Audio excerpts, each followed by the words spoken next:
नमस्कार, आप सभी का स्वागत है मेरे YouTube चैनल पर। आज हम कक्षा 6 हिंदी का जो प्रथम पाठ है मातृभूमि, उसके प्रश्न उत्तर हल करने जा रहे हैं। हिंद महासागर के लिए कविता में कौन सा शब्द आया है? तो हिंद महासागर के लिए चरण, बंसी, हिमालय, सिंधु, तो सिंधु शब्द आया है। मातृभूमि कविता में मुख्य रूप से भारत की प्रशंसा की गई है, भारत के महापुरुषों की जय की गई है, भारत की प्राकृतिक सुंदरता की सराहना की गई है, भारतवासियों की वीरता का बखान किया गया है। तो इसमें है भारत की प्रशंसा की गई है। अगला देखिए, मिलकर करें मिलान। तो ये मिलान करना है अपने को। तो हिमालय क्या है भाई? हिमालय है भारत की उत्तरी सीमा पर फैली एक पर्वतमाला है। तो हिमालय को किससे मिलाएंगे? 10 नंबर से। 1 नंबर को 10 नंबर से मिला देंगे। त्रिवेणी क्या है? 3 नदियों की मिली हुई धारा और संगम है त्रिवेणी। तो अपने को 2 नंबर को 4 नंबर से मिलान करेंगे। मलय पवन क्या है? मलय पवन है दक्षिण भारत में मलय पर्वत से चलने वाली सुगंधित वायु। फिर है सिंधु क्या है? सिंधु है समुद्र और एक नदी का नाम भी है। तो इसको अपन 8 नंबर से मिलाएंगे 4 नंबर को। गंगा यमुना, तो गंगा यमुना क्या है? भारत की प्रसिद्ध नदियां हैं। भारत की प्रसिद्ध नदियां हैं गंगा यमुना।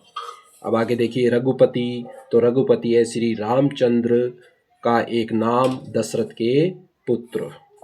श्री कृष्ण कौन है? तो श्री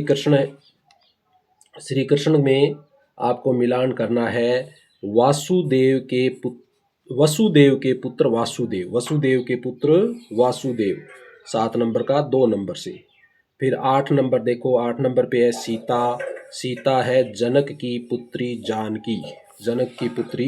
जानकी। तो 8 नंबर को 9 नंबर से मिलान करना है। फिर गीता को 7 नंबर से। एक प्रसिद्ध और प्राचीन ग्रंथ श्रीमद् भागवत गीता, इसमें वे प्रश्न उत्तर और संवाद है जो महाभारत में श्री कृष्ण और अर्जुन के बीच हुए थे। तो गौतम बुद्ध 10 नंबर पे है, तो उनको 1 नंबर से। एक प्रसिद्ध महापुरुष बौद्ध धर्म के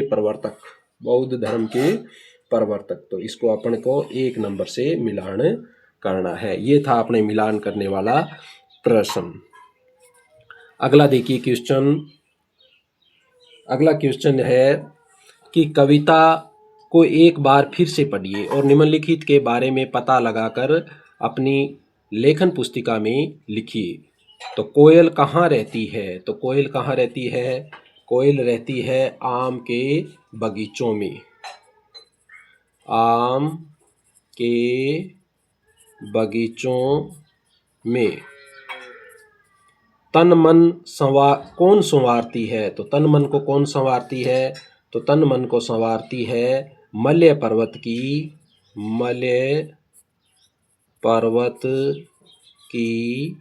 पवन। झरने कहाँ से झरते हैं? झरने भारत की अनेक पहाड़ियों से झरते हैं। तो भारत की अनेक पहाड़ियों से झरते हैं। श्री कृष्ण ने क्या सुनाया था? तो श्री कृष्ण ने क्या सुनाया था? गीता का उपदेश। गौतम ने किसका यश बढ़ाया? तो गौतम ने किसका यश बढ़ाया? मातृभूमि का यश बढ़ाया। अगला देखिए, नदियां लहर रही है, पग पग छहर रही है। तो लहर का अर्थ होता है पानी का हिलोरा, मौज, उमंग, वेग, जोश। और छहर का अर्थ होता है बिखराना, छितराना, छिटकाना, फैलाना। तो कविता पढ़कर पता लगाइए और लिखिए कहाँ कहाँ छटा छहर रही है। कहाँ कहाँ छटा छहर रही है? तो संपूर्ण भारत में छहर रही है। तो संपूर्ण भारत में। किसका पानी लहर रहा है? तो किसका पानी आया है? गंगा, यमुना आदि नदियों का पानी लहर रहा है। अब इसी प्रकार से आगे की पंक्तियों में अगले पृष्ठ पर चलते हैं। स्तंभ 1 को स्तंभ 2 से मिलान करना है। यह जन्मभूमि मेरी, यह मातृभूमि मेरी। यह जन्मभूमि मेरी, यह मातृभूमि मेरी। तो इसका होगा मैंने उस भूमि पर जन्म लिया है, वह भूमि मेरी माँ के समान है।